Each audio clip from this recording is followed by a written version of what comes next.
My first visit was about a year and a half ago. I hadn't been to the dentist in 20 years. I hadn't gone since before I went to college in the 90s. And my teeth got bad, and then they got worse.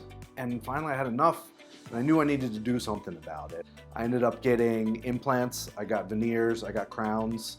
It's pretty all new in there. There's some original teeth, but it's mostly a show on top of there.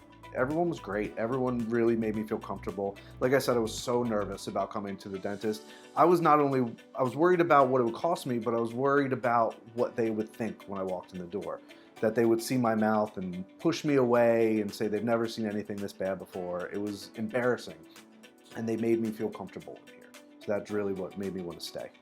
I feel comfortable showing my teeth around people. It's something I didn't do for 20 years, for half of my life. I was so scared and so worried about how I looked, and I don't have to worry about that anymore.